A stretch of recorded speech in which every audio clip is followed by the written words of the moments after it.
Sesaat lagi Anda akan menyaksikan Apa Kabar Indonesia Malam, didukung oleh Prenagen.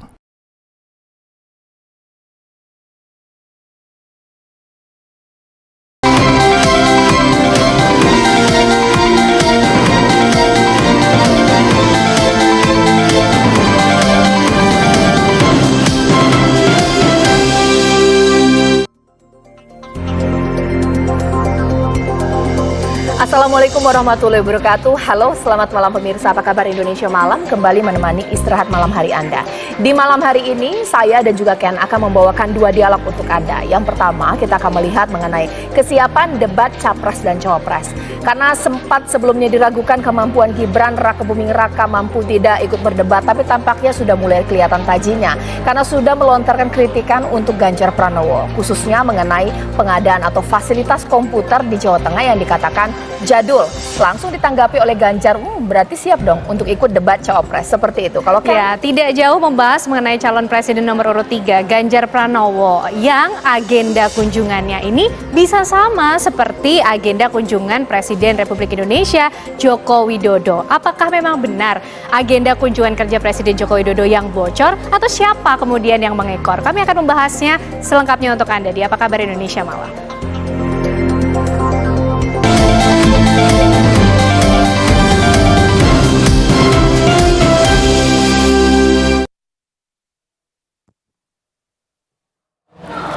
Kita ke informasi yang pertama pemirsa, di mana Dewan Pengawas KPK menyatakan akan melanjutkan proses dugaan pelanggaran etik Firly Bahuri ke sidang etik. Dugaan pelanggaran etik dimaksud terkait pertemuan antara Firly dengan mantan Menteri Pertanian Syahrul Yassin Limpo.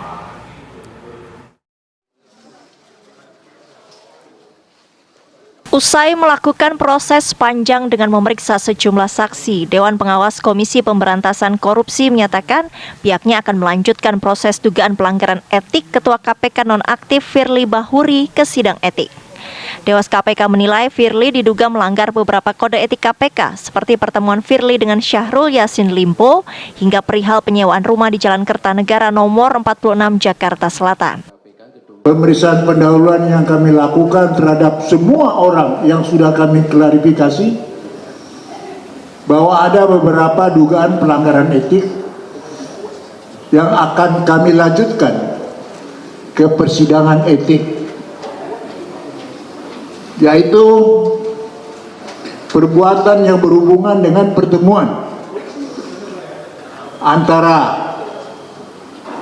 Pak FB dengan Menteri Pertanian SIL. Ada beberapa pertemuan dan beberapa komunikasi.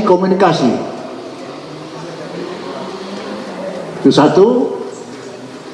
Dan kedua, yang berhubungan juga dengan adanya harta kekayaan yang tidak dilaporkan secara benar semuanya di dalam LHKPN termasuk hutangnya. Itu yang kedua.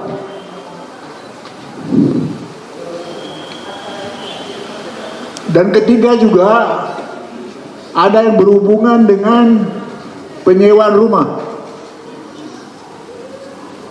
di Kertanegara. Ini sehubungan dengan seluruh ini adalah sehubungan dengan hasil pemeriksaan kami. Kasus dugaan pelanggaran etik yang menjerat Firly mencuat menyusul beredarnya foto pertemuan Firly dengan SYL di lapangan bulu tangkis beberapa waktu lalu. Selain itu, mengemuka juga soal dugaan pemerasan oleh Firly terhadap SYL. Dari Jakarta, tim TV One mengabarkan. Setelah sempat menuai pro dan kontra, format debat yang menghadirkan Capres dan Cawapres dalam satu panggung akhirnya disepakati oleh KPU. Benar sekali, namun belakangan muncul usulan tidak ada saling sanggah dalam perdebatan.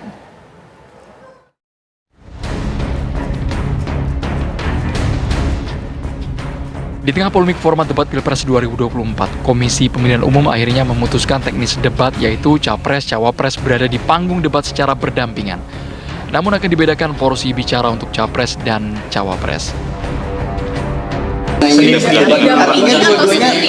Didampingi atau sendiri-sendiri, Pak? Intinya hadir, ya, pasangan calon hadir, kemudian soal nanti tampilnya didampingi atau tidak, nanti kita bicarakan bagaimana. Tetapi ini yang bicara boleh dikatakan sepenuhnya, kalau dibaca pres ya sepenuhnya capres, kalau cawapres ya sepenuhnya cawapres. Belakangan muncul usulan agar debat capres-cawapres tanpa saling sanggah seperti Pilpres 2019. Capres-cawapres cukup memaparkan visi misi. Saling sanggah dihilangkan agar ada cukup waktu calon memaparkan gagasannya. Namun format tanpa saling sanggah juga memicu perdebatan. Menyetujui usulan dari paslon 1. Yang ketiga, Pak Burhan mempertanyakan apakah perdebatan itu perlu banyak saling sanggah. Ya, karena waktunya itu sangat mepet. Jadi bagaimana kalau itu lebih diperbanyak untuk pendalaman visi misi dan kebijakan dari paslon. Memang kami ada keinginan karena Prabowo Gibran ini mempunyai banyak inisiatif yang nggak dimiliki oleh pasangan lain. Ya, contohnya kita harus banyak menjelaskan soal makan siang gratis, susu gratis, hilirisasi.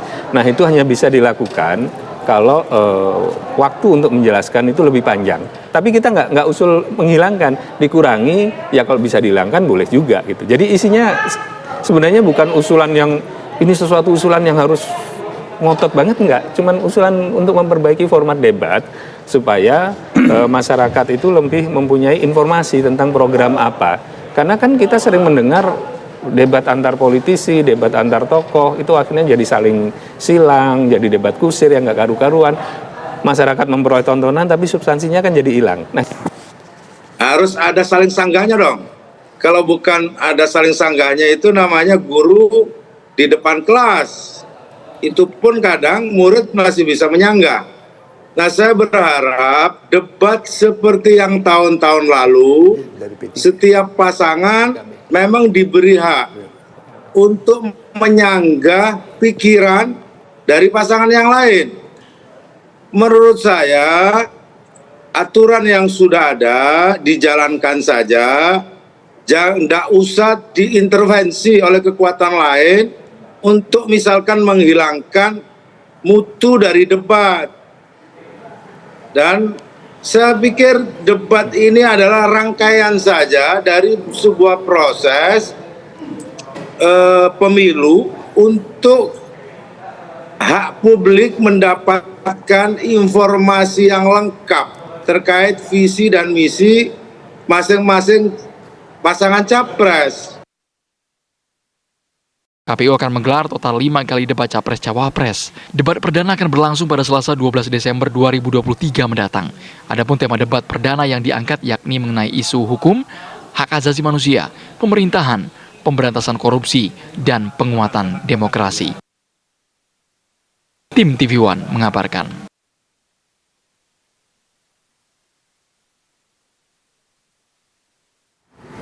Kita ke informasi selanjutnya, politikus PSI Ade Armando kemudian menanggapi pemirsa dengan informasi yang kemudian saat ini begitu jadi sorotan mengenai pelaporan dirinya soal statementnya mengenai politik dinasti di Yogyakarta. Ya, Ade Armando ini juga merespon soal permintaan mundur dari Ketua Umum Partai Solidaritas Indonesia, Kaisang Pangarep.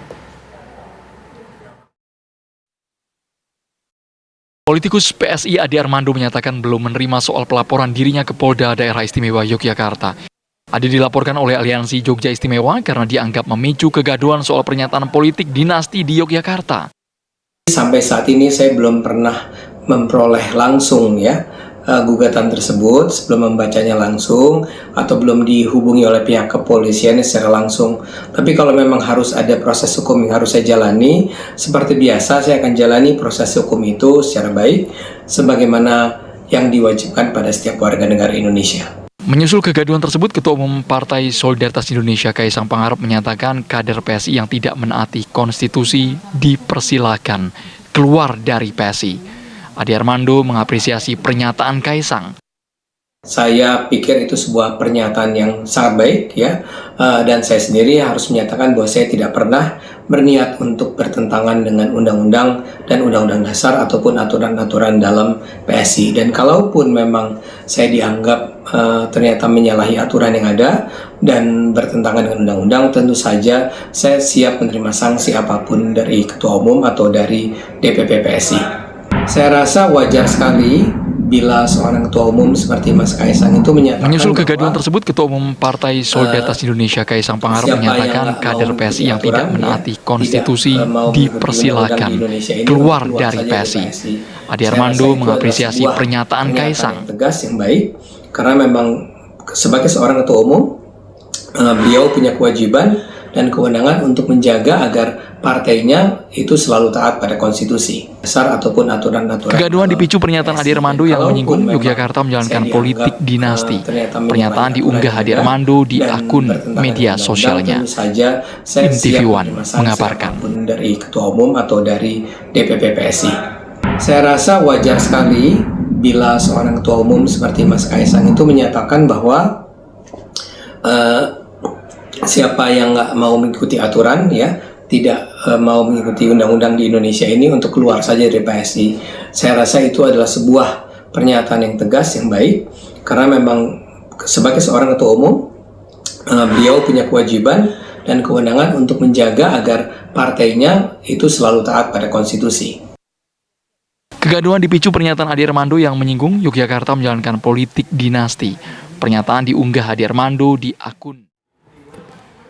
Ya, usai jeda pemirsa, Apa Kabar Indonesia Malam akan menemani Anda tentunya dengan perbincangan yang sayang sekali untuk dilewatkan bersama dengan Caca. Betul sekali Ken dan juga pemirsa. Sesaat lagi yuk kita bahas mengenai debat yang sebentar lagi akan dilaksanakan. Khususnya untuk melihat kemampuan Gibran Rakebuming Raka. Sebenarnya dia mampu tidak untuk berdebat karena banyak yang meragukan, tapi tampaknya sudah ada sindiran politik terhadap Ganjar Pranowo.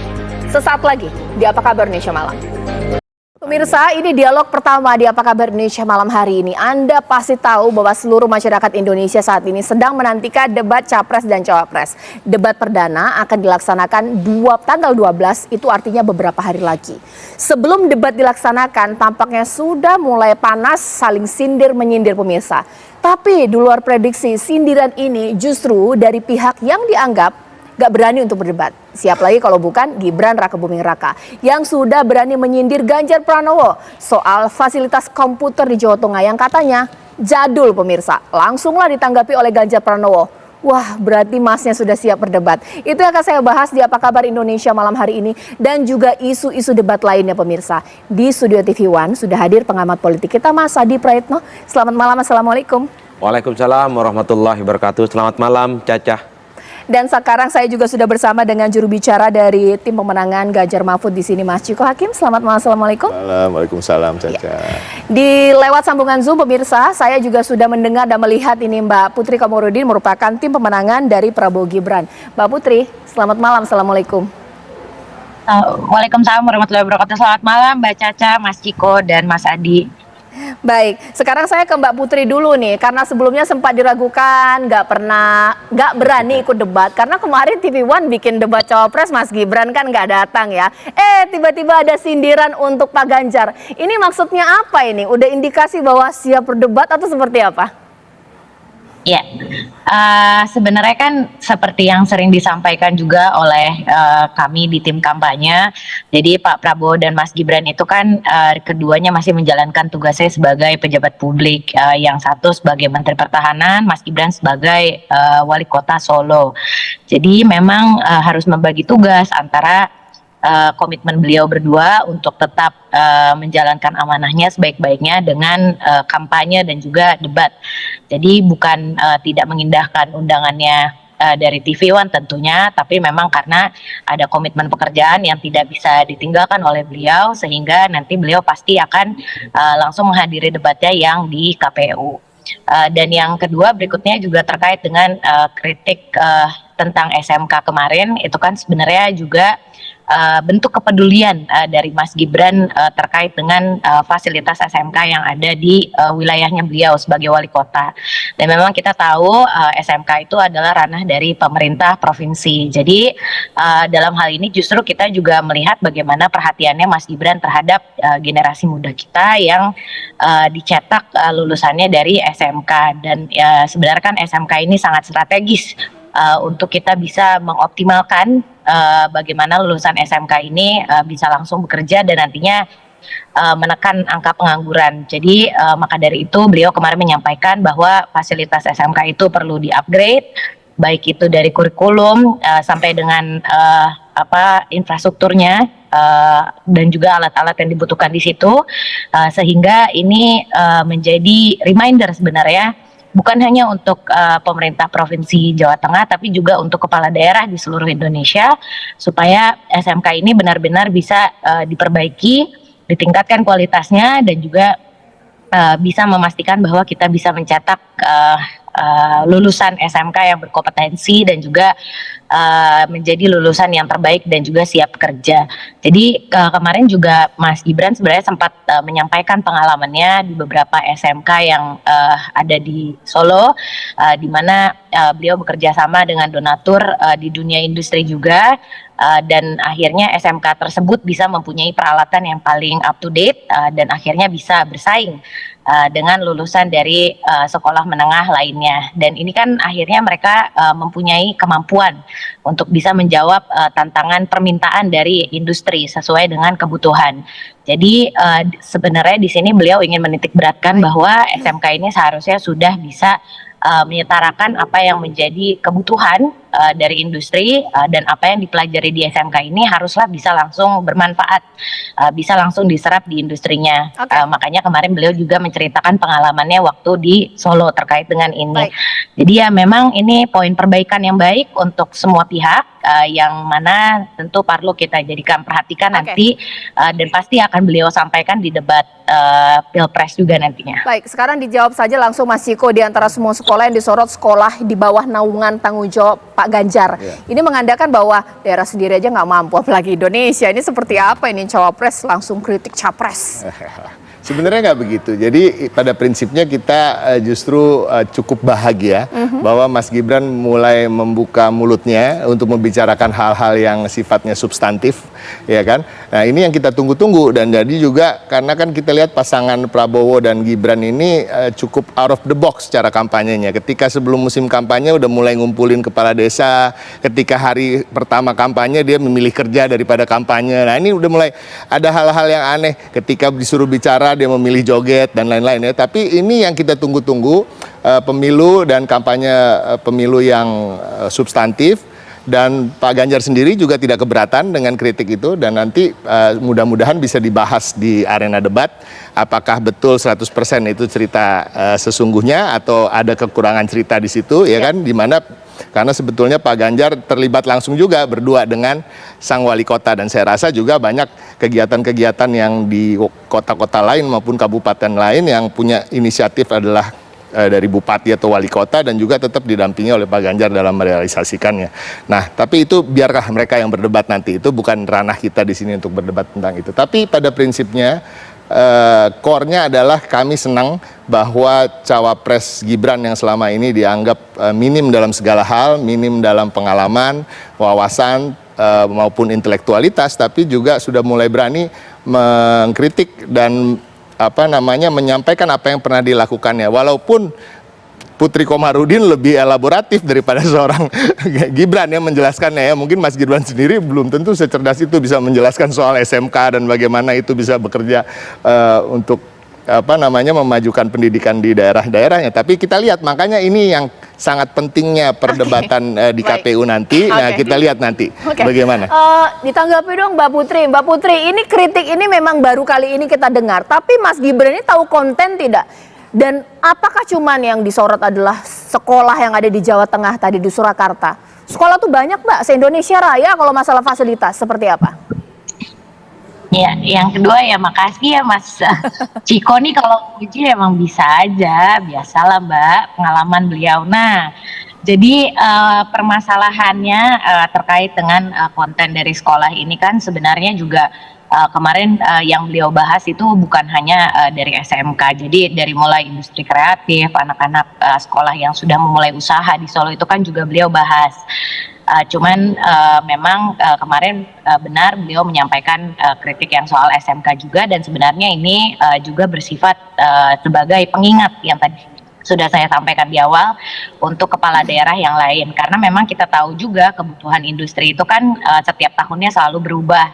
Jadi ketika beliau sudah mendapatkan ataupun menjalankan contoh yang selama ini beliau lakukan di Solo, di mana kerjasama antar industri itu bisa membantu SMK yang memang tidak bisa berdiri sendiri, dan kolaborasi yang sudah berjalan sekarang, di mana ada juga SMK yang di sana fokusnya ke coding misalnya, yang kemarin beliau sempat ceritakan juga.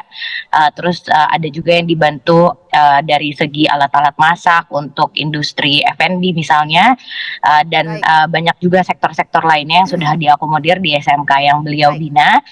Jadi di sini kita lihat bagaimana harapannya kerjasama ini juga bisa menghasilkan konten yang tadi Mbak Caca sampaikan merupakan bukti nyata dari pemahamannya Mas Gibran terkait dengan pentingnya SMK dan bagaimana kita bisa meningkatkan kualitasnya.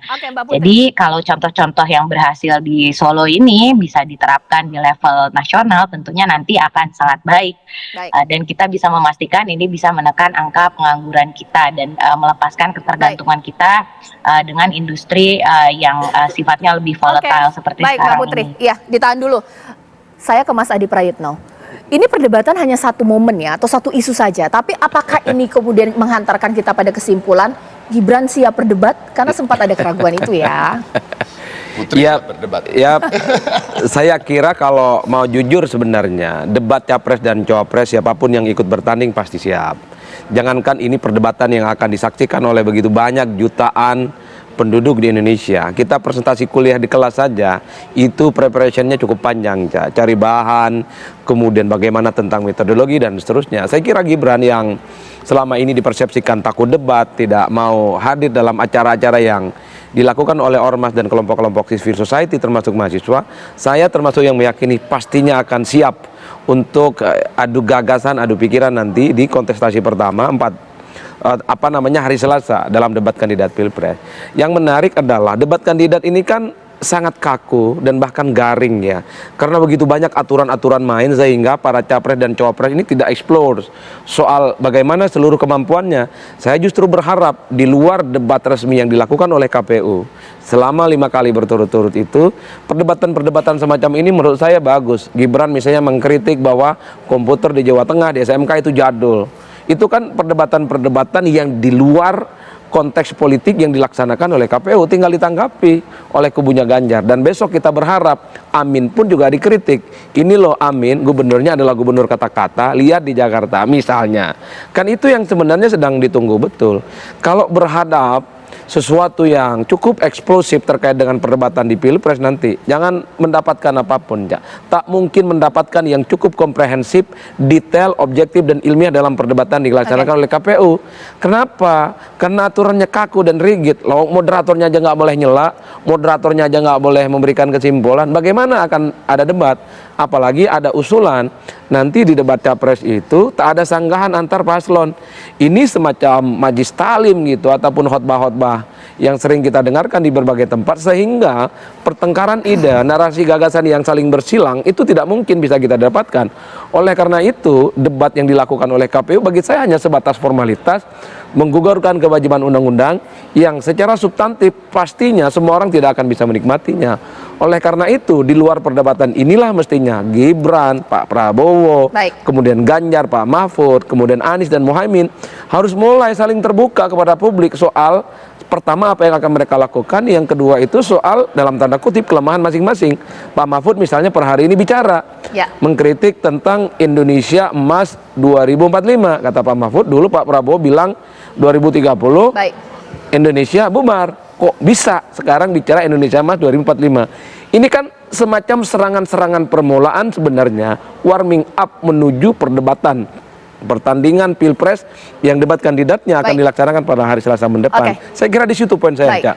Kalau Mas Adi Prayitno mengatakan debat tanpa saling sanggah seperti majelis taklim, saya tambahkan penyuluhan juga gitu. Kalau penyuluhan hanya sampaikan saja, nggak ada kemudian kritik pemirsa. Tapi ini kan isu pemirsa, benar nggak ya? Sesaat lagi. Ya, kembali di Apa Kabar Indonesia Malam. Sekarang saya langsung mau tanya saja kepada Mbak Putri Komarudin di sini. Mbak, ini isunya simpang siur. Meskipun sudah ada statementnya dari KPU, sejauh ini belum sih ada keputusan mengenai tidak boleh ada saling sanggah. Tapi tuduhannya kemudian ke kubu dari Mbak Putri Komarudin ini, bahwa ada permintaan sesi debat ada, tapi nggak ada sesi saling sanggah. Itu benar nggak? Ya kan sebenarnya seperti yang disampaikan kemarin oleh perwakilan dari TKN, bahwa kalau misalnya kita menyampaikan visi misi, terus waktunya juga harus kita pakai untuk saling sanggah, itu kan sebenarnya kadang-kadang pesannya itu tidak tersampaikan secara menyeluruh. Padahal kan kita ingin menggunakan momentum untuk debat ini kan sebenarnya untuk mensosialisasikan visi misi dan program kerja, terutama 100 hari pertama atau quick win dari setiap pasangan calon presiden dan juga calon wakil presiden. Jadi sebenarnya itu hanya usulan yang sifatnya masih didiskusikan dengan KPU. Jadi sampai dengan hari ini memang belum ada final format dari KPU juga, tapi pada dasarnya kami di TKN dan juga tentu paslon kami Pak Prabowo dan Mas Gibran itu sangat siap dengan format apapun. Jadi mau nanti tidak ada sanggahan ataupun nanti ada sanggahan, itu pasti beliau berdua sudah sangat mumpuni dalam menjalani debat, karena ya kita tahu Pak Prabowo adalah salah satu-satunya orang juga yang sudah paling berpengalaman dalam mengikuti debat pilpres ini. Beliau sudah 3 kali ikut, Mas Gibran juga sudah pernah mengikuti debat pilkada waktu maju menjadi wali kota Solo. Jadi kalau mau melihat performa beliau berdua itu sudah ada jejak teknologinya juga atau jejak digitalnya. Jadi Mbak Caca pun bisa melihat sendiri bagaimana piawainya beliau berdua itu untuk debat. Mas Iko, alasan tersebut bisa diterima tidak karena waktu, supaya jadi sesi debat itu penyampaian visi dan misi saja. Ya, tapi pada akhirnya kan Putri juga mengatakan intinya mereka juga siap bila ada sanggahan dan lain-lain. Nah, mengenai penyampaian visi dan misi menurut kami cukup garing ya, kalau acara debat hanya isinya begitu aja. Nah, itu saya rasa acara curhat mungkin ya, bukan debat. Nah, tapi intinya gini, pada prinsipnya TPN Ganjar Mahfud menginginkan debat ini sebisanya sedinamis mungkin, sekomprehensif mungkin, seseru mungkin yang diperbolehkan oleh undang-undang. Nah, intinya tetap itu ya, pada akhirnya apapun yang dilakukan harus dalam koridor undang-undang dan aturan. Tapi kenapa begitu? Ini bukan masalahnya untuk kami. Kami tahu kok Pak Anies jago debat, ya kan? Kami tahu kok Pak Prabowo punya pengalaman debat yang luar biasa, ya kan? Mas Gibran juga pernah punya pengalaman debat. Jadi bukan kami merasa oh kami paling jago, makanya kami pingin yang paling susah cara debatnya. Enggak begitu.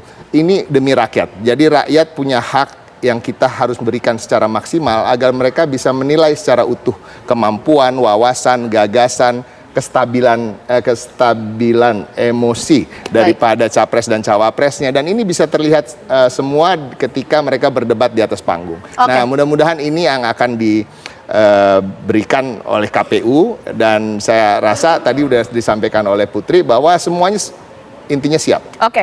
Mbak Putri tanggapi, selain garing juga, kalau misalnya nggak mau ada sisi debat, apakah dari paslon yang Anda dukung nggak ingin memberikan hal yang maksimal, atau mungkin khawatir tiba-tiba ngeblank atau nggak mampu jawab?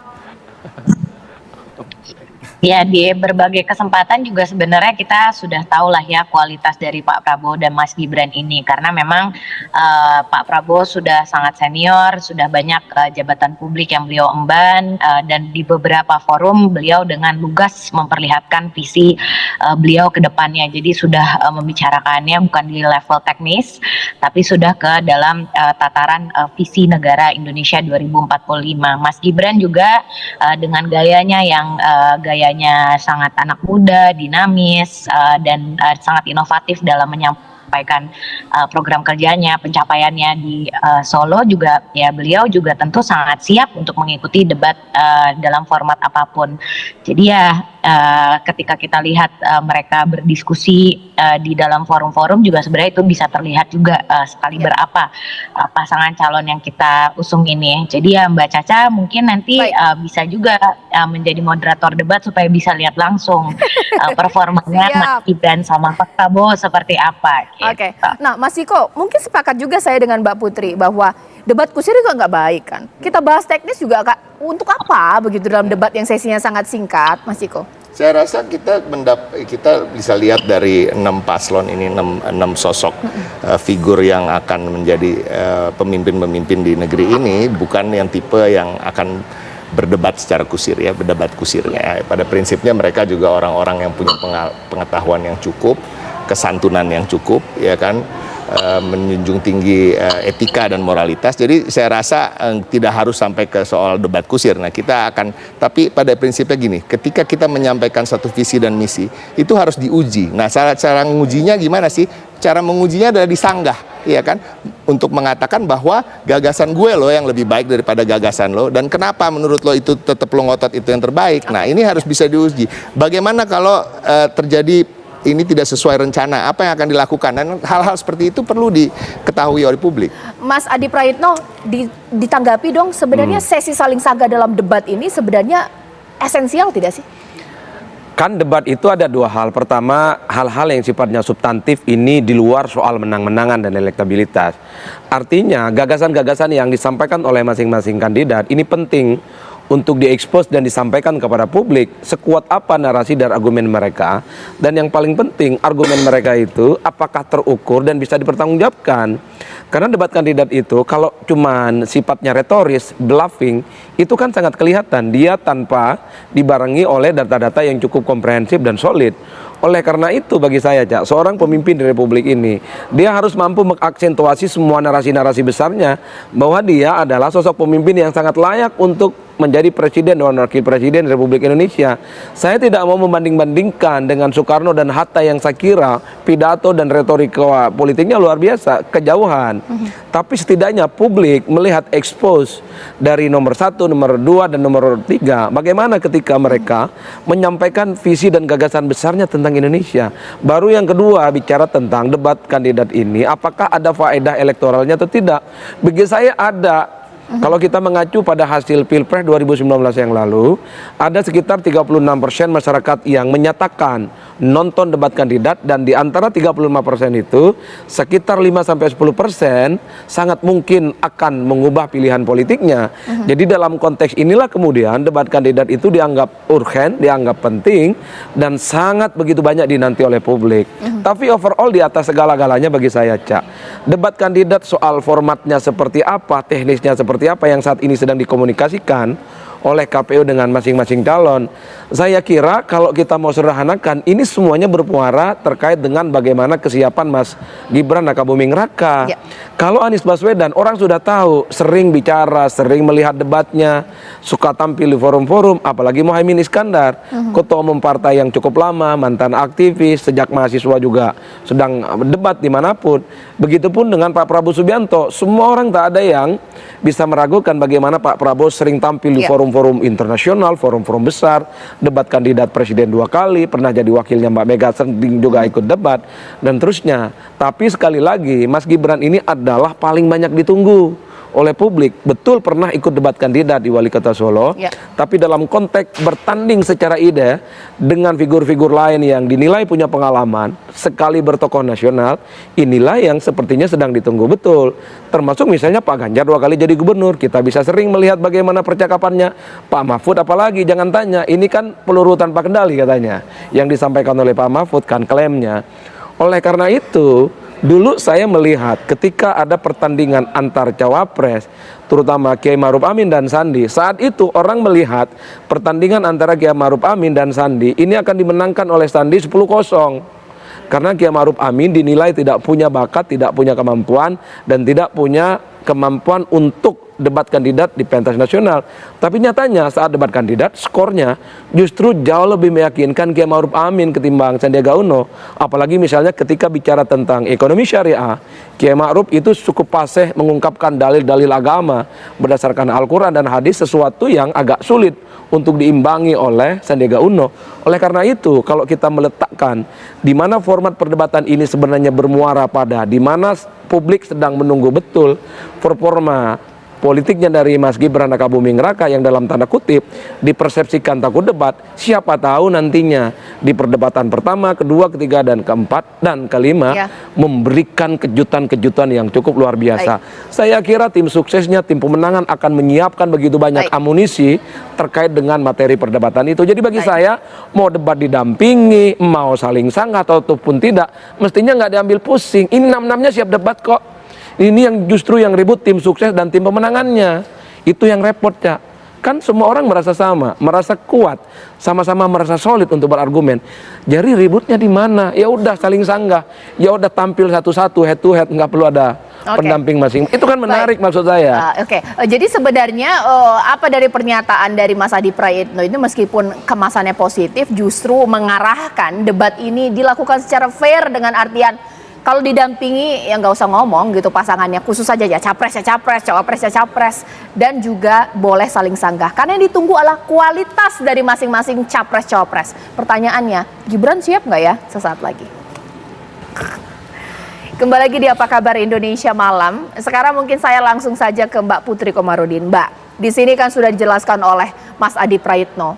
Ini sebenarnya niatan masyarakat ini dan berbagai macam kritik, keraguan ini sebenarnya niatnya bagus. Orang pengen tahu seberapa bagus orang Gibran Rakabuming Raka. Mungkin dari tim ses ini bolehlah dari sekarang, ya nggak usah adalah masukan mengenai tidak ada sanggahan, didampingi debatnya. Karena Gibran kalau bagus ya ditonjolkan, monggo. Bagaimana Mbak Putri? Iya. Sebenarnya kan kita juga melihat dari evaluasi debat yang tahun-tahun yang lalu ya. Jadi ketika kita lihat misalnya debat di tahun 2019, debatnya Pak Prabowo bersama Pak Jokowi itu kan memang lebih seperti ya tadi yang Mas Ciko sebutkan, sangat kaku, terus juga alurnya juga tidak terlalu dinamis gitu. Jadi kan di situ juga banyak penjabaran visi misi yang sebenarnya juga terpotong. Jadi ya kalau kita bisa lebih menguatkan dari format debat yang sudah ada, itu kan bisa jadi bahan diskusi tentunya, masukan untuk KPU dari kita tim kampanye yang memang sudah melihat ini dari proses-proses pilpres, debat pilpres yang sebelumnya.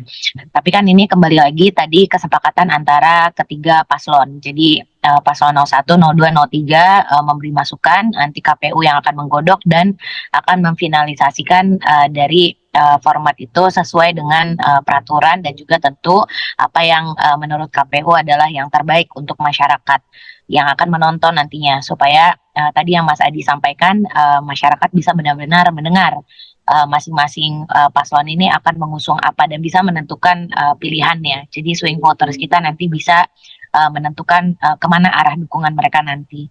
Jadi ya kalau dari kami ya itu sifatnya masukan, dan tentunya kita tetap siap dengan format debat apapun. Justru saya yakin juga kalau misalnya disuruh debatnya hari ini pun Mas Gibran sudah sangat ready untuk menunjukkan performanya beliau yang paling optimal, dan tentu bagaimana beliau nanti akan menjabarkan visi misi dan program kerjanya bersama Pak Prabowo. Baik, Mas Ciko. Gimana? Ini udah siap, hari ini pun udah siap Gibran. Apa jangan-jangan lebih siap dari Banjar ini? Bagaimana? Ya ini menarik, kembali lagi ketika dimulai kan udah mulai mengkritik soal SMK tadi ya, komputer di situ ya. Baru satu dan tuh ya. itu Pak Ganjar justru respon awalnya, respon yang pertamanya hanya satu, berarti Gibran udah siap debat nih. Berarti siapa-siapa yang bilang bahwa Gibran nggak siap itu fitnah semua. Nah ini yang menarik dan menurut saya memang harus didukung. Saya termasuk yang sangat senang dengan pertarungan-pertarungan di kampanye yang tidak garing dan tidak hanya gimmick dan substantif, yang Kita ingin mendengarkan gagasan-gagasan, dan ketika gagasan itu disanggah, bagaimana dia menjawabnya. Nah itu tadi kan, karena nggak semua itu satu arah, nggak semua itu monolog. Hidup ini kan kita berdiskusi, ya kan? Apakah Gibran siap, seorang anak presiden yang tinggal di dekat kekuasaan, yang terus dikelilingi oleh para pembantunya ini, siap nggak, ya kan? Di debat di dalam di atas panggung oleh orang-orang yang berlatar belakang orang-orang biasa ini. Ini kan, menarik gitu. nih pernyataan Mas Ciko. Mbak Putri dikomentarin dong statement tadi. Apakah siap dikelilingi oleh para pembantu-pembantunya, Pak? Mbak Putri boleh ditanggapi. Mas Ciko ini terlalu ekstrim lah ya menyebut pembantu. Menurut saya sih setiap orang kan memang ya mereka terlahir dengan orang tua yang tidak bisa dipilih gitu. Jadi sebagai seseorang yang memang terlahir sebagai anak presiden, beliau kan pasti juga sudah mempunyai banyak pengalaman terkait dengan bagaimana ayahnya atau Bapak Presiden Jokowi itu menghandle segala isu dan juga misalnya memastikan bahwa perdebatan yang terjadi itu tetap memperhatikan kaidah-kaidah kesopanan, budaya ketimuran kita, dan bagaimana nanti beliau bisa menonjolkan program kerja dan juga visi misinya untuk dinikmati dan tentu dimengerti oleh masyarakat Indonesia.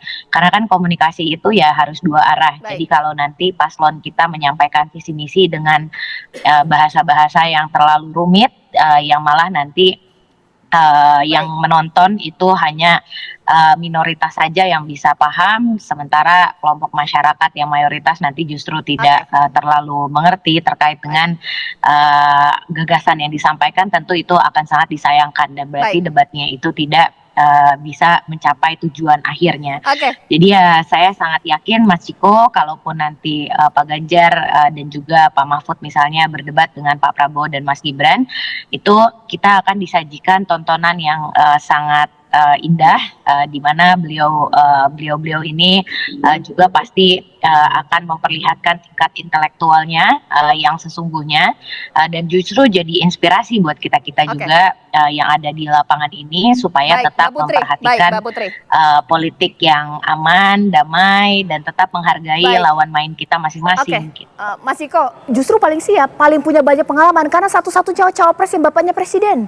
Begitu ya. Tapi ini apa ya, sesuatu hal yang agak lucu lah. Tapi kan belum tentu anak dokter juga jadi bisa nyembuhin orang ya kalau dia nggak sekolah dokter atau punya pengalaman hidup dan edukasi di bidang itu ya. Tapi ini ya kita nggak usah ngomongin itulah ya. Pada prinsipnya kalau soal kesiapan tadi sudah disampaikan oleh Mas Adi Praitno, pengalaman-pengalaman para calon presiden dan calon wakil presiden.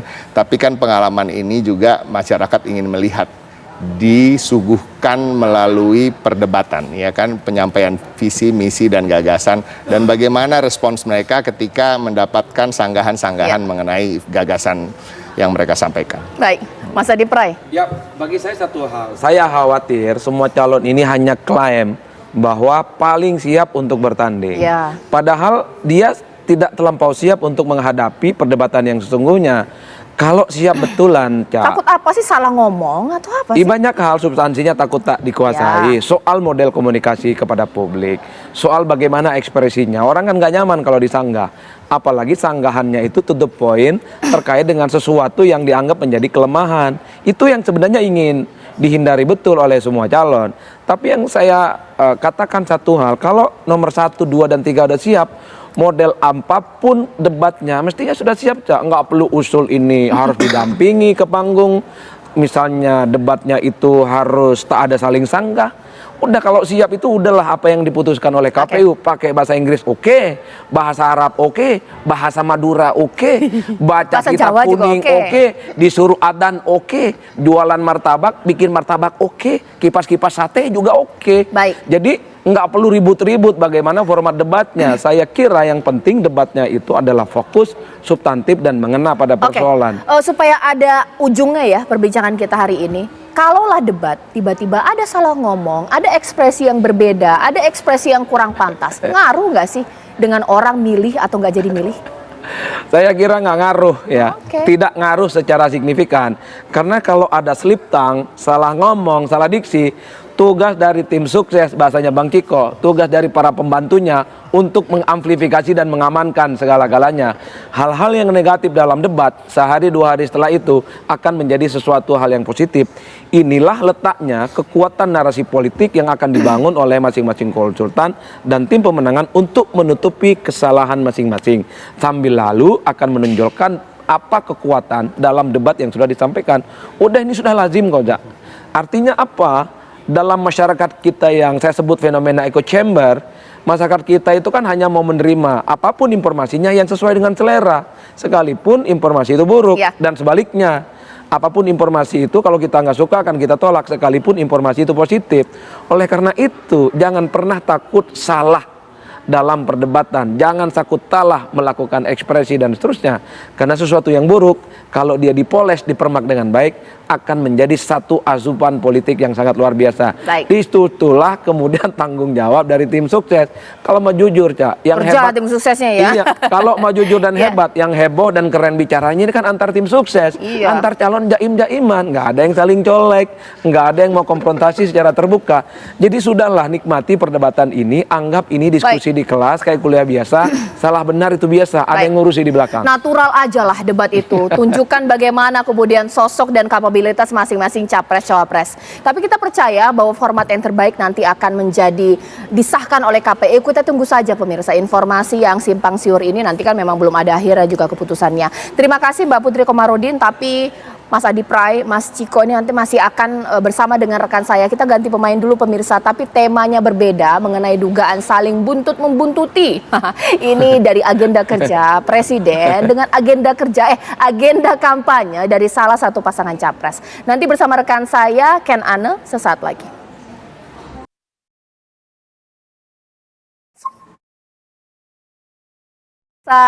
Ini sekarang saya akan ajak Anda untuk mendengar bahkan juga mengikuti perbincangan kita di Apa Kabar Indonesia Malam. Tadi kan sempat saya agak sedikit panik pemirsa, karena itu yang mungkin dirasakan oleh masing-masing tim pemenangan capres-cawapres menjelang debat pemirsa. Tapi memang Pilpres nggak hanya soal debat, tapi soal agenda kampanye. Khusus untuk agenda kampanye, jadwal agenda kampanye yang dilakukan untuk pasangan Capres Ganjar Pranowo ini yang kemudian menjadi sorotan ketika dianggap sama dengan agenda kerja Presiden Joko Widodo. Tapi informasi tadi akan dihadirkan bersama rekan saya Ken Ane. Nanti sesaat lagi kita lihat dulu informasi yang berikut ini pemirsa. Di mana informasi yang saya hadirkan untuk Anda, ini ada truk tangki khususnya ini kemudian terbakar di wilayah Mojokerto pemirsa. Ini dia informasinya.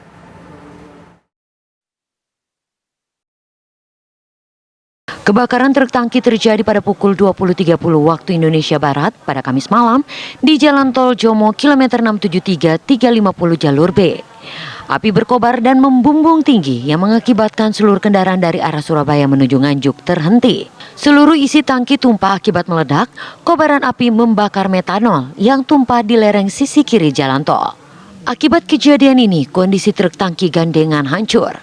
Truk ini tengah dalam perjalanan dari Surabaya menuju Semarang, Jawa Tengah. Namun pengemudi berhasil menyelamatkan diri. Agar tidak mengganggu arus lalu lintas, tim Damkar Jombang menurunkan 2 mobil damkar ke lokasi untuk melakukan pemadaman. Sekitar pukul 23.15 waktu Indonesia Barat, api yang berkobar dari metanol yang tumpah berhasil dipadamkan. Upaya pemadaman kita agak kesulitan karena api sama bahan yang mudah terbakar itu turun ke bawah. Nah, kita akhirnya melakukan fire ground namanya. Kita pemadaman secara fire ground, kita dengan tekanan air yang sangat tinggi. Di sini juga kesulitan untuk suplai airnya. Setelah api padam seluruhnya, polisi membuka seluruh jalur dari arah Surabaya menuju Nganjuk. Kasus ini dilimpahkan dari PJR Jalan Tol Jomo ke unit Laka Lantas Satlantas Polres Jombang. Bangkai truk akan segera dievakuasi ke Satlantas Polres Jombang. Dari Jombang, Jawa Timur, Umar Sanusi, TV One mengabarkan.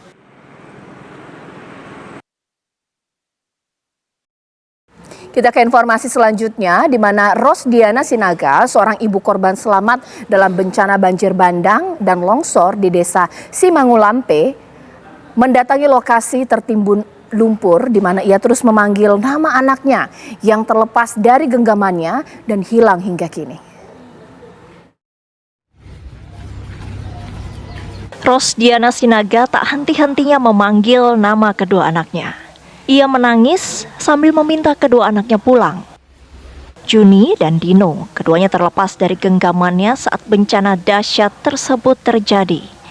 Rosdiana Sinaga merupakan salah satu korban selamat. Ia ditemukan di antara material longsor lumpur dan bebatuan besar tak jauh dari rumahnya. Enggak, dia kan, kami kan jelasin bahwa dia megang anak dua-duanya di sini. Nah, makanya kami lihat petanya gimana gitu loh. Makanya kami tapi pastinya kita belum tahu lah terarah kemana gitu. Petugas SAR gabungan yang melakukan pencarian pun akan melibatkan warga yang menjadi saksi mata saat kejadian berlangsung. Ini sebagai upaya memudahkan pencarian 10 korban yang masih hilang. Dari Humbahas, Sumatera Utara, tim TV One mengabarkan.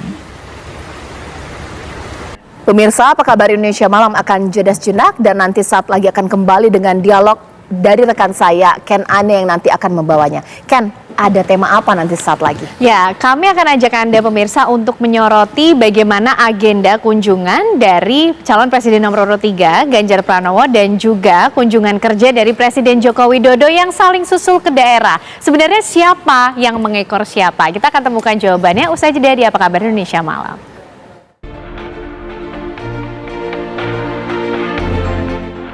Kunjungan calon Presiden Ganjar Pranowo ke sejumlah daerah jadi sorotan. Pasalnya kampanye Ganjar berdekatan dengan agenda Presiden Joko Widodo. Seperti saat kampanye Ganjar ke Papua, beberapa hari kemudian Presiden Jokowi melakukan kunjungan ke sana. Presiden bermain bola bersama warga di Biak Numfor, Papua Barat. Pada 1 Desember, Ganjar menemui pemuka agama dan kalangan kampus di NTT. Pada waktu hampir bersamaan, Presiden juga kunjungan ke Nusa Tenggara Timur. Nah, itu terbukalah perdebatan itu, terbukalah dialog itu. Mau bicarakan apa aja, ya kan? Seperti ini sekarang misalnya Ganjar ke Papua, 2 hari kemudian Jokowi ke Papua, kemudian NTT. Itu dalam perdebatan enak juga itu. Apa itu? Gaya apa itu gitu loh? Kemana Ganjar, ke situ Jokowi. Kemana Ganjar, ke situ Jokowi gitu loh. Di sana main bola, bagi-bagi apa, bagi ini dan segala gitu. Itu menarik, perdebatan itu menarik gitu loh. Tapi kan Presiden Joko Widodo menyatakan kunjungan sudah dijadwalkan jauh sebelumnya. Ya enggak seperti itu. Jadwal untuk kunjungan Presiden itu sudah dirancang 3 bulan sebelumnya. Dan pasti ada tujuannya, misalnya kemarin ke Kupang, ada peresmian rumah sakit senilai 420 miliar. Rumah sakit yang besar sekali itu sudah biasanya dari kementerian sudah ngantrinya lama 3 bulan sebelumnya, Pak, mau diresmikan. Peresmian kemarin yang gereja katedral di Kupang itu juga sudah lama sekali, bukan sehari 2 hari berangkat kayak tidak seperti itu. Jadi terencana jauh-jauh sebelumnya. Capres Ganjar Pranowo sendiri menyatakan Presiden RI punya hak kunjungan ke daerah di masa kampanye.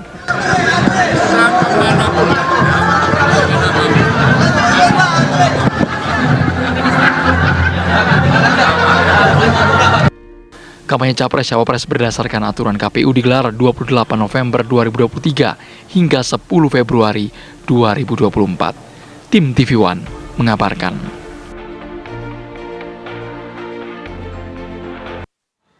Ya, di beberapa kali kesempatan kunjungan dari calon presiden nomor urut 3, Ganjar Pranowo dengan kepala negara, Presiden Republik Indonesia, Presiden Joko Widodo ini ada di tempat yang sama. Mungkin hanya berselang 2 atau 3 hari setelahnya. Nah, saling susul ke daerah ini kira-kira siapa yang mengekor? Presiden Jokowi kah yang kemudian agendanya bocor dan menjadi sama kemudian dengan capres nomor urut 3 atau seperti apa? Kita akan temukan jawabannya bersama dengan narasumber yang malam hari ini sudah bergabung bersama saya di sini. Ada Mas Ciko Hakim, TPN dari Ganjar Mahfud. Selamat malam Mas Ciko. Ada Mas Adi juga, masih bergabung dari tadi Mas Adi. Dan juga ada tambahan Mas Faldo Maldini, politisi PSI sudah bergabung juga bersama kita. Selamat malam Mas Faldo. Malam Mbak Ken, malam Mas Ciko, malam Mas pengamat Madura, adik Frey, doktor. Oke, Mas Ciko, ini agendanya Pak Ganjar sama Pak Jokowi nih ada yang sama loh di beberapa daerah. Cuman selang 2 hari, 3 hari seperti di Kupang, kemudian di Sorong, Papua. Ada dugaan agenda kunjungan kerja Presiden Jokowi ini bocor. Ada kecurigaan ke sana atau memang seperti apa sebenarnya? Agenda yang dibuat kalau dari Ganjar dan Mahfud? Kalau dari Pak Ganjar dan Pak Mahfud tentu kita membuat agenda sudah juga jauh sebelum musim kampanye, tidak terlalu jauh lah sebelum musim kampanye dibikin, tidak juga dadakan, nggak ada yang dadakan. Tapi juga seperti disampaikan oleh Pak Jokowi tadi kan, bahwa rangkaian agenda kunkernya Presiden juga pastinya sudah dipersiapkan jauh-jauh hari. Saya rasa Faldo yang staf khusus Mensesnek juga lebih tahu lah saya rasa soal ini ya. Tapi pada prinsipnya kalau dibilang justru itu bocor ke timnya Ganjar Mahfud, lalu Ganjar Mahfud ngikutin agendanya Pak Jokowi, itu juga cukup aneh. Karena kan kalau kita mau justru kita maunya di belakangan dong, bukan duluan perginya kan gitu. Kalau bocor. Kalau bocor, tapi kan enggak. Tapi ya mungkin ini kebetulan yang sepertinya untuk menyatakan kebetulan yang diatur oleh Yang Maha Kuasa. Untuk menyatakan adalah Pak Ganjar yang paling mampu dan paling cocok untuk meneruskan legasi Pak Jokowi yang sangat baik membangun negeri ini kan. Jadi gitu. sefrekuensi gitu maksudnya? Iya, ini kan tanda-tanda alam mungkin ya kan. Ya, kita menganggapnya positif aja lah gitu. Oh, jadi yang ngekor Pak Ganjar ya gitu dong, Mas Ciko? Yang ekor Pak Ganjar ya berarti untuk menunjukkan satu frekuensi. Enggak, tanda-tanda alam yang jadi kebetulan yang diatur oleh universe gitu, untuk oleh semesta mendukung ya gitu ya. Jadi tidak ada yang sengaja, salah satu pihak sengaja untuk mengikuti kunjungan satu sama lain, nggak ada. Oke, nah tapi kan Pak Jokowi bilang kalau agenda kunker Presiden Jokowi ini bahkan 3 bulan sebelumnya sudah keluar. Artinya kan sebenarnya kunjungan Pak Presiden ke Kupang atau ke Papua walaupun sebelumnya adalah Pak Ganjar begitu. Itu kan sudah sebelumnya Pak Jokowi yang sudah punya agenda tersebut gitu loh Mas Ciko. Ya itu yang menunjukkan bahwa ini semesta tadi mendukung gitu kan. Kalau kita bocornya ke kita dan kalau kita mau ya intinya kalau secara trik atau siasat ya tentunya lebih baik kita datang setelah Pak Jokowi datang dong, ya kan? Ya, everyone wants to have the last say rasanya kan. Semua ingin menjadi yang mengatakan pernyataannya di akhir gitu. Tapi kan nyatanya kita yang datang duluan. Jadi kita menganggap ini suatu kebetulan, tapi kebetulan yang mudah-mudahan positif lah bagi kampanye Ganjar. Kebetulan yang sepertinya semesta mendukung kalau yang dipercayai oleh kubu dari Ganjar Mahfud, Mas Faldo. Ya, memang Mbak Ken ya sepakat sih kalau soal penjadwalan itu pasti nggak dadakan lah gitu, karena ya mengulangi apa yang telah disampaikan oleh Pak Presiden bahwa ya kunker nggak bisa tiba-tiba hari ini kepikiran langsung berangkat, nggak bisa lompat-lompat lah gitu, karena emang ada protokolnya, prosedur dan lain-lain. Nggak mungkin tiba-tiba kemana tanpa ada perencanaan yang matang dan juga set waktu, tempat, kegiatan, juga pertimbangan-pertimbangan lain, monitoring proyek nasional, peresmian, pemberian bantuan dan sebagainya. Jadi ya gitu, nggak bisa juga salah-salah melakukan kunker gitu. Karena memang kalau ditanya apakah ke lokasi di mana salah satu kandidat capres nih, kebetulan kali ini Mas Ganjar gitu, juga banyak yang lain sih titik-titik yang dipenuhi oleh Bapak Presiden ya. Kalau ada 1-2 lokasi yang berdekatan di antara ratusan waktu dan agenda lain ya saya rasa itu memang bukan persoalan. Jadi wajar saja dan tidak perlu kita goreng-goreng ya. Kita nggak tahu ini isu mainan siapa, tapi isu seperti ini sudah menjadi hal yang lumrah kami kira menjelang pemilu, dan di satu sisi kita mengerti ini mainan pemilu, di satu sisi kita juga ditanya-tanyain, dan penjelasannya saya kira simpel aja, nggak ada yang rumit dalam persoalan ini. Bongkar semua sudah terjadwal, tersusun, mulai dari waktu, tempat, kegiatan, sejak jauh-jauh hari. Kita gara-gara isu kayak gini, Pak Presiden jadi nggak boleh bongkar di lokasi yang dekat kampanye kan nggak juga gitu. Dan kalau ada yang sudah terjadwal, disusun berdasarkan pertimbangan dan kepentingan pembangunan yang kebetulan berdekatan dengan waktu dan lokasi capres manapun, ya mau gimana? Apakah Presiden harus mengalah gitu? Kita batalkan kunker ke sana karena ada kandidat capres ke sana, kan nggak bisa gitu. Jadi kami kira nggak ada masalah di sana dan sudah ditanggapi juga tadi oleh Mas Ciko. Tapi yang namanya jelang-jelang pemilu, Mbak Ken, isu-isu bisa macam-macam. Memang kita juga tahu bahwa efek restu Pak Jokowi kan memang agak besar ya, bahkan sangat besar. Tapi jangan sampai isu-isu kecil jadi besar. Mas Ganjar kesandung di jalan nanti bisa jadi berita proyek nasional, jalannya tidak bersih, kan macam-macam nih larinya. Tapi saya yakin tidak ada masalah. Jadi ya apa poinnya gitu. Kita kira gitu. Tapi konteksnya ini menjadi penting karena ini kan juga dalam masa kampanye, Mas Faldo. Pak Presiden juga menyatakan kalau agenda kunjungan ini tidak mendadak, bahkan sudah disusun 3 bulan sebelumnya sampai pada tujuan kunjungan kerjanya untuk apa. Nah, tapi kalau di masa kampanye ini kan kadang di masyarakat kita menjadi multitafsir. Kunjungan Pak Presiden Joko Widodo ini sebagai kepala negara atau mengendorse, memberi dukungan atau seakan mengaminkan sefrekuensi dengan calon presiden yang mana begitu? Ya mengaminkan tidak lah, karena nggak ada timnas amin nih dalam diskusi kita. Tapi memang memang dalam masa-masa kampanye gini ya Mbak Ken dan ya Mas Iko dan Mas Adi juga tahu lah bahwa memang ya cocok logi, sangkut paut itu adalah sesuatu yang senang terjadi, tapi makanya kita coba klarifikasi nih kali ini Mbak, biar tidak terjadi multitafsir. Dari pihaknya Pak Ganjar melalui Mas Iko juga melakukan klarifikasi, jadi nggak ada multitafsir bahwa ini adalah kait-kaitan satu sama lain. Dan kalau soal pandangan masyarakat, kami kira ya kita nggak bisa lah ya menyalahkan masyarakat, karena mereka lah yang menentukan siapa yang akan memimpin kita nanti. Tapi ya kita klarifikasi di sini bahwa memang tidak ada yang begitu, biar tidak multitafsir Mbak. Gitu. Oke, jadi intinya menyampaikan bahwa Presiden Jokowi kunjungannya sebagai kepala negara netral terhadap semua capres, begitu ya Mas Faldo? Betul sekali. Dan sebagaimana apa yang selalu disampaikan oleh Bapak Presiden gitu, bahwa ya urusan presiden, urusan kenegaraan, urusan politik ya di partai politik, dan kandidat juga begitu. Oke, karena kalau menurut Mas Ciko tadi bahkan sudah sebegitu percaya dirinya, ini bahkan mungkin ingin mengkomunikasikan sebagai penerus dari Presiden Joko Widodo, begitu Mas Ciko? Ya itu tadi saya sampaikan, kan kok bisa kebetulannya sangat beberapa kali ya, kalau nggak salah 4 kali ya. Jadi kalau kita mau berbaik sangka ya ini semesta yang mendukung itu kan. Artinya bahwa semesta menunjukkan tanda-tanda alam bahwa Pak Jokowi yang sangat hebat dan sukses dalam 2 tahun memimpin dan membangun di bidang infrastruktur dan berbagai hal lain, ini yang paling cocok ya kan Pak Ganjar gitu. Kalau istilah kami sekarang itu Pak Ganjar itu adalah Jokowi 3.0 gitu. Oke. Ya, jadi Jokowi yang lebih cepat ya kan, lebih tinggi sedikit ya kan, dan siap untuk melakukan penyempurnaan dari program-program Pak Jokowi ke depan. Oke, Mas Adi, ini psikologi semacam apa sebenarnya yang sedang ingin disampaikan kepada masyarakat pemilih kita di tingkat bawah? Mungkin kalau soal saling klaim ini mainan elit politik lah, tapi yang ingin dialamatkan kepada masyarakat pemilih kita di bawah apa soal kesamaan agenda ini? Ya sebenarnya secara prinsip tak apple to apple, sebenarnya membanding-bandingkan atau menghadap-hadapkan antara Jokowi dengan Pak Ganjar ya. Jokowi saat ini adalah presiden dan Ganjar adalah calon wakil presiden. Di kotak suara nantinya nggak ada foto Jokowi, tapi ada Ganjar, ada Prabowo dan ada Anies. Di situ saja mengait-kaitkan keduanya itu udah nggak masuk akal. Itu satu. Yang kedua, tapi memang kita itu tidak bisa menutup mata bahwa kebetulan-kebetulan yang ada ini kan terjadi berulang ya. Misalnya ketika di Lampung Ganjar nongkrong dengan dengan nelayan, Pak Jokowi kemudian lewat jalan yang beberapa waktu yang lalu sedang dibangun. Ataupun ketika di Papua, Ganjar itu bicara tentang pendidikan, Jokowi main bola sama anak-anak sekolah. Ini yang kemudian memunculkan netizen media yang maha tahu berspekulasi. Kalau mau jujur sebenarnya yang mengait-ngaitkan ini semua nggak ada dari PDIP. Nggak ada dari tim suksesnya Ganjar ataupun dari pihak istana, nggak ada. Ini kan muncul di ruang publik jadi pembicaraan.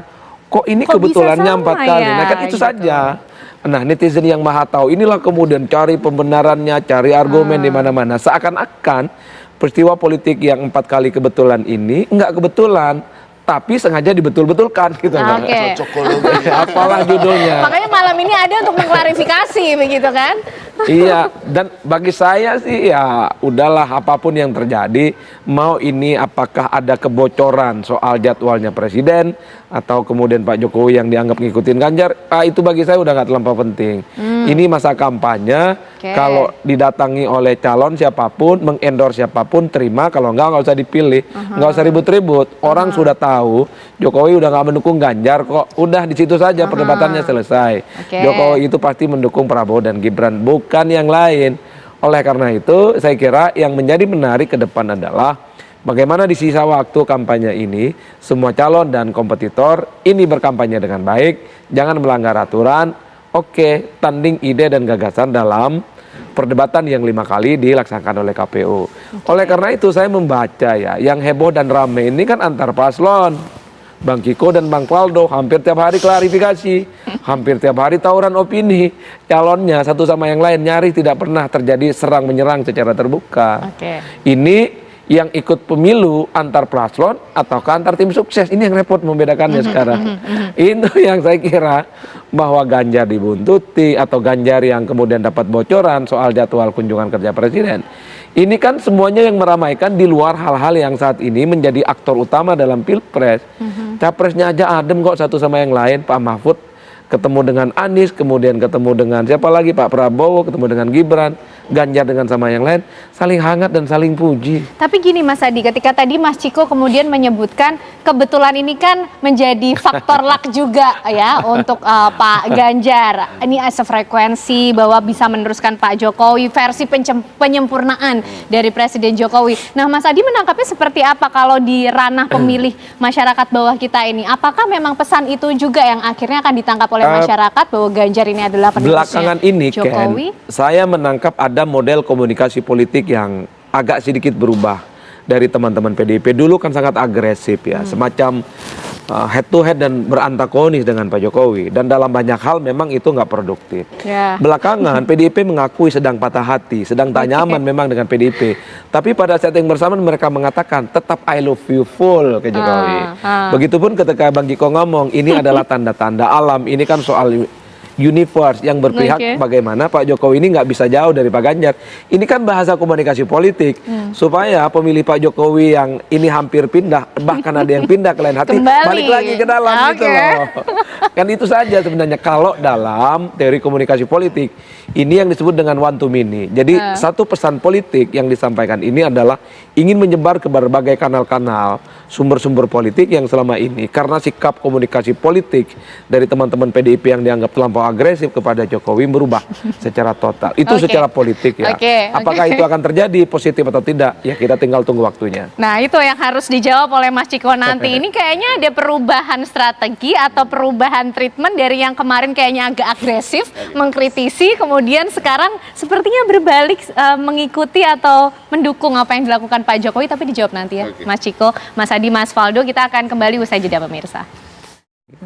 Ya, masih bersama kami di Apa Kabar Indonesia Malam, pemirsa, dan masih melanjutkan perbincangan kita mengenai agenda Ganjar Pranowo dan juga Presiden Joko Widodo yang kebetulan, kalau kata Mas Ciko, semesta ini mempertemukan dan sama. Tapi Mas Ciko, beberapa waktu ke belakang kalau kita ingat sebenarnya Pak Ganjar ini cukup sering agresif mengkritisi program Presiden Jokowi. Tapi nampaknya juga dalam kunjungan-kunjungan yang semesta mendukung ini seperti ada turning point, berbalik kemudian mendukung apa yang dikerjakan oleh Presiden Jokowi. Apa sebenarnya yang ingin disampaikan?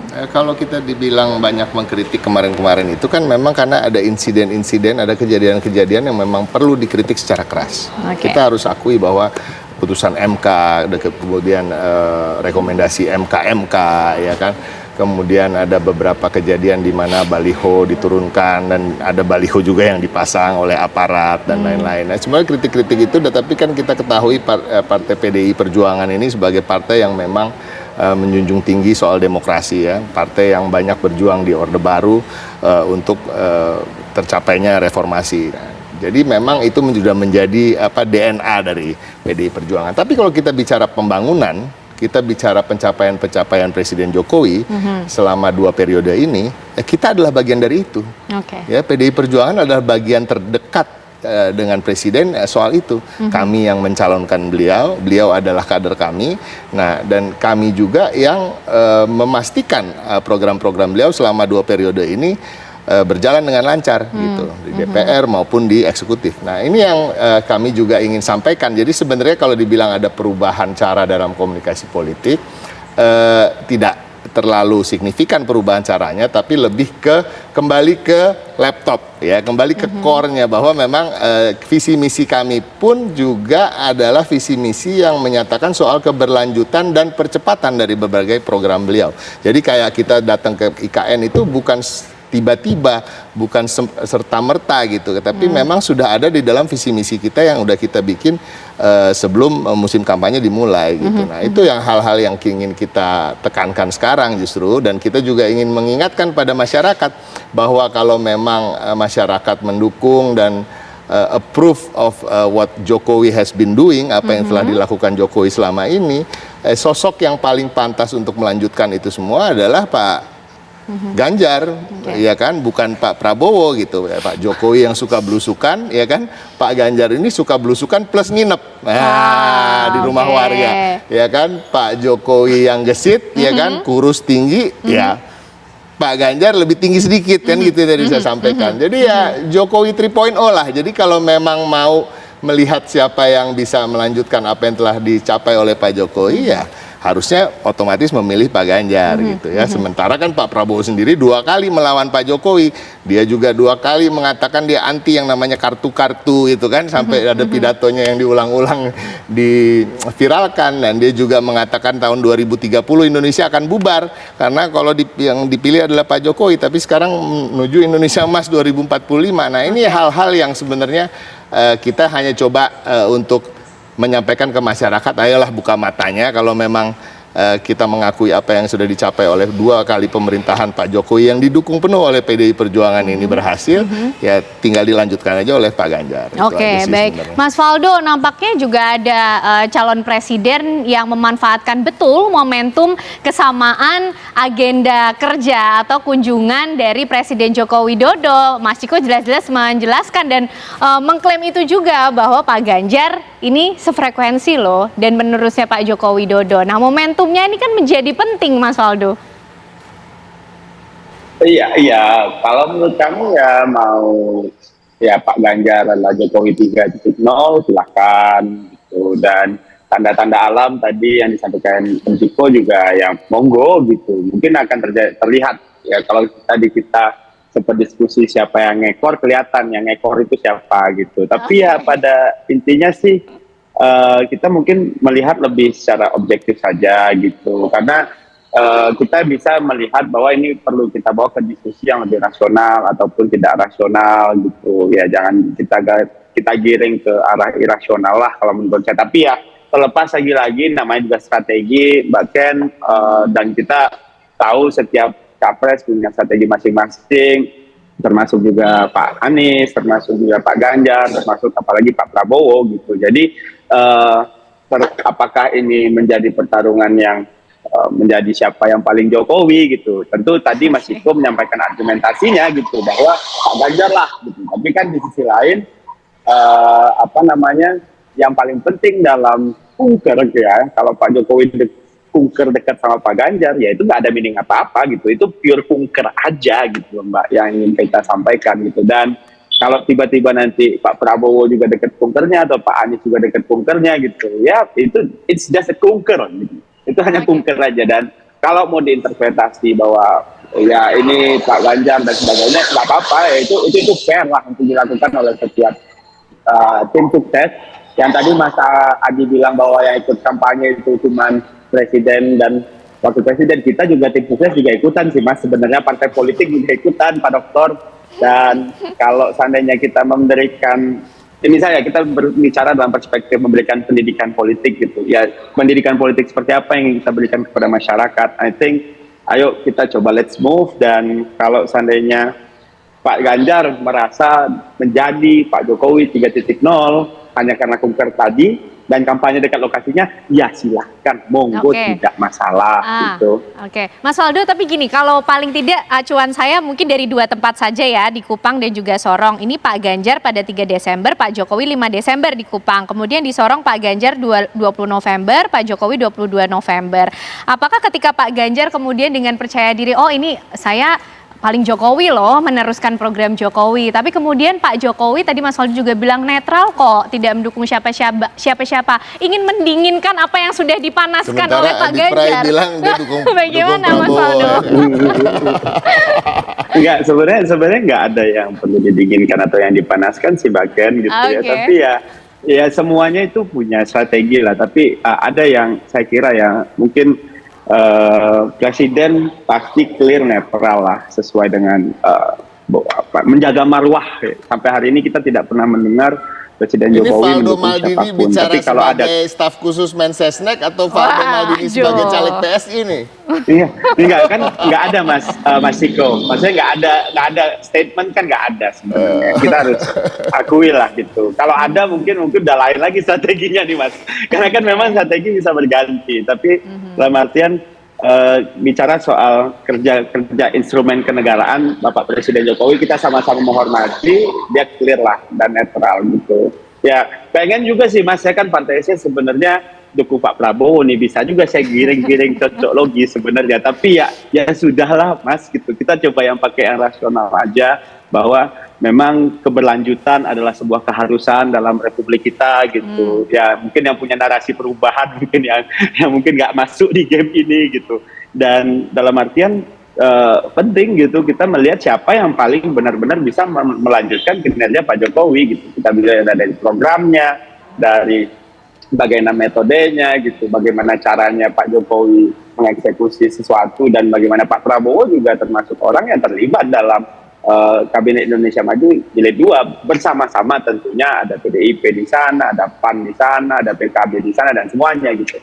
Tapi ya lagi-lagi yang perlu kita sampaikan dalam kerja-kerja instrumen negara itu clear dan netral. Oke, Mas Adi, Jokowi efek ini menjadi hal yang masih kemudian cukup penting dan perlu untuk diperjuangkankah selain komoditas kemudian yang coba diangkat oleh masing-masing capres, termasuk juga agenda kunjungan kerja Presiden Jokowi yang coba untuk nampaknya sama atau kebetulan begitu? Ya kalau bicara tentang Jokowi efek, saya kira terkonfirmasi dari beberapa survei. Ada sekitar 40% masyarakat itu yang kemudian sangat mungkin akan mengikuti arah politik dan Pak Jokowi. Ini yang sepertinya kenapa hampir semua kandidat nyaris tidak pernah mau bikin front politik secara terbuka dengan Pak Jokowi.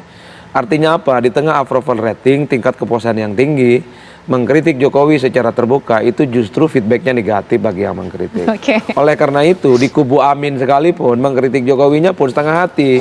Ketika Gus Muhaimin mengatakan bahwa lagi enak-enak tinggal di Jakarta tiba-tiba pindah ke hutan, itu kontraproduktif. Diubah lagi narasinya, akan melanjutkan IKN karena ada feedback yang kurang bagus.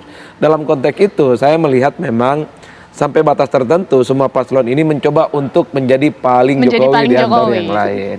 Ini yang sedang dihitung betul, karena kalau mau jujur masyarakat di bawah Pak Jokowi itu masih terbaca sebagai bagian dari PDIP dan bukan kemana-mana. Ini yang sepertinya di tengah ketidaktahuan masyarakat bagaimana preferensi politik Pak Jokowi, itulah yang sepertinya ingin dikapitalisasi bahwa Pak Jokowi itu tidak akan pindah kemana dan tidak mungkin akan mendukung partai selain yang diusung oleh PDIP. Kan itu yang terjadi dari Pak Ganjar sebenarnya. dong berarti ya. Makanya saya kalau ketemu Bang Ciko, kemudian beberapa hari yang lalu ketemu Bang Ruhut Sitompul, elit-elit PDIP, nggak lagi agresif seperti yang dulu. Serang. Sekarang ya kita memang patah hati kata mereka itu, karena Pak Jokowi ada di sana, tapi mereka mengatakan tetap I love you full. Kalau kemarin kan sempat malu-malu, sekarang terang-terangan saja itu begitu. Artinya apa? Ingin menarik Jokowi kembali ke dalam ya, bagian dari internal dari PDIP yang kemudian tidak akan ditarik kemanapun. Ini kan soal bagaimana efek dan pengaruh dari Pak Jokowi yang masih luar biasa. Dalam konteks itulah sepertinya sedang ditahan betul. Tapi bagi saya kalau melihat kecenderungan rata-rata secara umum, semua calon ini pasti punya argumen dan data-data yang cukup terukur. Dalam batas apa nanti daya dan pengaruh Jokowi ini akan terus signifikan. Apakah sampai Desember, apakah cuma sampai Januari, atau jangan-jangan selamanya. Ini kan yang sedang dipertaruhkan betul, karena suasana politiknya saat ini memang epicentrum kekuatan politiknya terpusat pada figur pengaruh Jokowi yang dinilai cukup luar biasa. Begitukah Mas Ciko sampai Desember sampai hari ini, kalau menurut analisis atau hitung-hitungan yang dimiliki oleh tim Pak Ganjar Mahfud, ternyata agresif dan mengkritik Pak Jokowi tidak begitu efektif untuk membantu meningkatkan perolehan suara ataupun perhatian masyarakat? Jadi berbalik kemudian. Itu nggak sejauh itu. Tapi saya kembali apa yang saya katakan tadi, kalau kita memang mendapat kekagetan tersendiri ketika terjadi insiden-insiden MK dan lain-lain. Nah itu yang membuat kami juga kelihatan begitu agresif kala itu ya. Tetapi kembali lagi kalau kita ingin kembali tenang ya gitu, kita sadar diri bahwa visi dan misi kita tuh sangat tidak bertentangan dengan apa yang dicita-citakan oleh Pak Jokowi gitu, dan sedang dilakukan oleh Pak Jokowi. Nah ini yang juga akhirnya kita ingin kembali menekankan lebih ke soal itu, visi misi dan gagasan kami. Dan itu tadi bahwa Pak Jokowi juga berhasil selama 2 periode ini memimpin, itu berkat juga dukungan yang penuh dari PDI Perjuangan ya, baik itu dukungan pencalonan ya kan, baik itu juga dukungan dalam menjalankan pemerintahan gitu, dan dukungan juga dari parlemen. Nah ini juga yang kami ingin menyampaikan pada masyarakat. Mungkin strategi itu yang kita ingin lakukan, bahwa kita ingin menyampaikan pada masyarakat bahwa ingin keberlanjutan ini berjalan terus dan ada penyempurnaan bahkan percepatan dari berbagai program yang sudah baik terlaksana ini ya, yang paling pantas ya Pak Ganjar lah gitu kira-kira. Oke. Mas Faldo, yang di bold adalah keberlanjutan ini harus terus berjalan, begitu kan? Kemudian ini juga sejalan yang sudah dilakukan oleh Presiden Jokowi. Jangan lupa Presiden Jokowi berangkat dari PDIP, artinya punya visi yang sama, begitu ya Mas? Berangkat dan 2 kali dicalonkan oleh PDIP dan dilawan oleh Pak Prabowo 2 kali juga kan gitu ya. Gimana Mas dengan Faldo? Visi-misi yang dengan gambaran satu sama lain. Sejarah ini, begitu? Apakah artinya nanti ke depan kita juga mungkin akan menjumpai kebetulan-kebetulan yang didukung oleh semesta juga ini? Kalau misalnya sekarang Mas Ganjar ingin mengakui Pak Jokowi ya nggak apa-apa, memang karena kami juga mengakui Pak Jokowi jadi presiden dari PDIP. Tapi Mbak Ken, kalau misalnya efek Jokowi ini memang sebegitu besarnya seperti katanya tadi Mas Adi Prayitno, berarti tema kita hari ini sudah terjawab Mbak. Siapa yang ngekor. Jadi strategi jadi oposisi kemarin mungkin nggak berjalan baik gitu. Jadi ya kita tahulah tema kita kali ini malam hari ini udah terjawab, kira-kira begitu. Siapa yang ngekor udah ketahuan, tapi nggak masalah dong ya Mas Ciko mau dibilang ngekor pun kalau misalnya ternyata kan goalsnya kita ingin melanjutkan apa yang sudah baik, menyempurnakan apa yang sudah ada. Oh iya, masalah. pasti.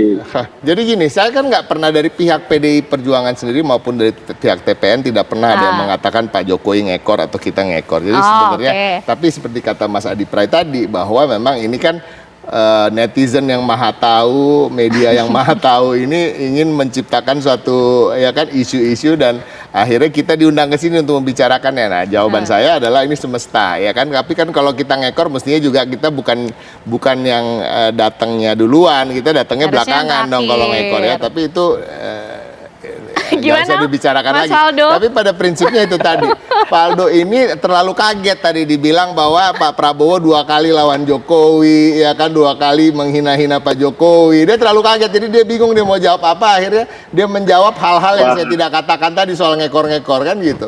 Nah, jadi Faldo tapi jelas dulu Faldo. Faldo bicara di sini sebagai staf khusus Mensesnek atau sebagai caleg PSI. Ayo. Iya, jadi kan harus tadi udah dong. Jadi gue tahu jawab-jawabnya nih dong. Oke. Gimana Mas Faldo? Nggak ada yang ngeblank, santai aja. Saya cuma meneruskan logiknya Mas Ciko. Nggak ada. Jadi saya cuma meneruskan logiknya Mas Ciko. Jadi semesta tadi kata mendukung Pak Ganjar untuk terlihat sangat Jokowi. Ya saya hari ini ngomongnya mengikuti apa yang Mas Ciko bilang dan saya lanjutin aja logiknya. Tapi ya hari ini Mas Ciko, saya sebagai Faldo Maldini aja Mas. Faldo Maldini. Oke, sebagai main bola legendaris dong. Itu Paulo Mas, beda marga Mas. Oke, tapi kan kita bicara soal tadi siapa yang lebih dulu, harusnya kalau yang ngekor ya belakangan. Tapi kalau Pak Ganjar kalau kita lihat prakteknya kan datangnya lebih dulu gitu ya Mas Ciko ya kalau kasih itu. Tapi kan Pak Jokowi bilang sebenarnya agendanya udah 3 bulan sebelumnya gitu loh Mas Faldo. Tadi yang mau disampaikan oleh Mas Ciko itu. Jadi yang dimaksud yang ngekor siapa ketahuan nih siapa gitu kan? Jokowi efek, tadi yang dibilang Pak Dokter pengamat Madura itu. Gimana Mas Adi ini? Yang suaranya udah hampir habis gara-gara talk show hampir setiap sesi aku lihat. Gimana Mas Adi ini kalau kita bicara siapa yang mengikuti siapa, mengekor siapa, membuntuti siapa? Ya memang agak rumit kita berdebat itu kalau tidak dalam posisi saling ekstrim ya. Kalau kita mau sedikit merangkum pembicaraan di media sosial, seakan-akan memang datangnya Pak Jokowi setelah Ganjar kunjungan di berbagai tempat, ini kan ingin menunjukkan kepada publik, terutama di wilayah-wilayah yang dikunjungi Ganjar. Ingat loh, semua pembangunan di Indonesia bagian timur khususnya, itu kontribusi besarnya bukan Ganjar tapi dilakukan oleh Pak Jokowi. Jadi Ganjar ke Lampung, Ganjar ke Pontianak, kemudian datang ke NTT dan ke Papua, ini tentu dalam banyak hal dalam tanda kutip dikhawatirkan akan menciptakan idola baru di tempat yang selama ini memang menjadi basisnya Jokowi, di tempat di mana kontribusi penting pembangunan infrastruktur, pemerataan dilakukan oleh Pak Jokowi. Jadi wajar kalau kemudian setelah Pak Jokowi 2-3 hari setelah kunjungan datang, kemudian datang, publik bicara, masyarakat bicara, di media sosial ramai. Pak Jokowi cuma ingin kasih satu pesan, bahwa yang membangun Indonesia kurang lebih selama 10 tahun, itu namanya Joko Widodo, bukan Ganjar Pranowo. Ingin menghilangkan kesan. Mendinginkan dong berarti Mas Adi? Ya antara mendinginkan nggak mendinginkan, karena ini terus dibentur-benturkan. Ini siapa yang membocorkan soal kunjungan presiden, soal siapa yang ingin mendapatkan insentif politik elektoral, termasuk soal ini siapa yang membuntuti dan seterusnya. Ya terlepas dari itu bagi saya ini pilpres, semua serba sensitif.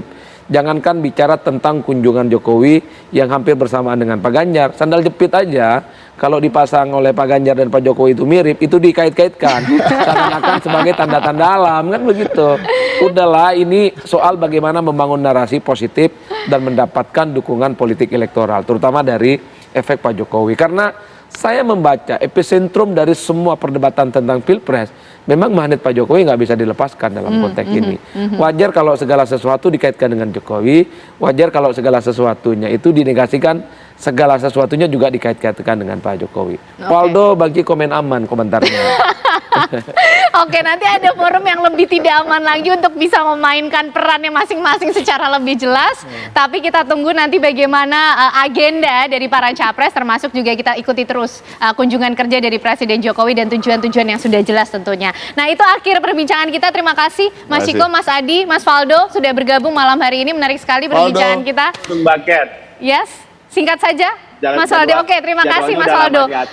Baik, Caca Anissa dan juga pemirsa, itulah tadi akhir kebersamaan kita di Apa Kabar Indonesia malam hari ini. Ya, benar sekali Ken, ini sudah 2 dialog ya kita bawakan di malam hari ini. Kita harus mengakhiri Apa Kabar Indonesia malam. Sesaat lagi Anda dapat menyaksikan program One on One bersama Tison Noveni yang akan mewawancarai Ketua KPU Hashim Asyari. Saya Caca Anissa dan saya Ken Ana serta teman-teman yang bertugas mengucapkan terima kasih atas perhatian dan kebersamaan Anda. Selamat malam, sampai jumpa.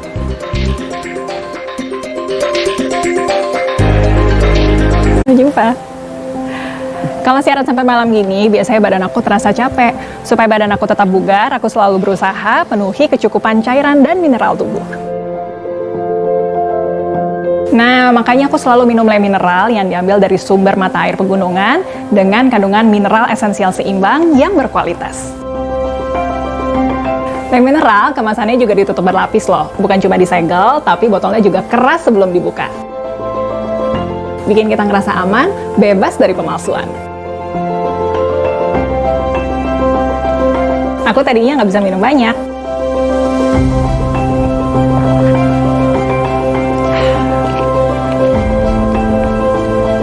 Tapi beda kalau minum Le Mineral, rasanya enak, nggak bikin enak. Jadi kalau harus tugas keluar lapangan, aku juga nggak perlu khawatir kalau harus beli air mineral di mana aja. Kamu juga jangan lupa rutin minum Le Mineral ya.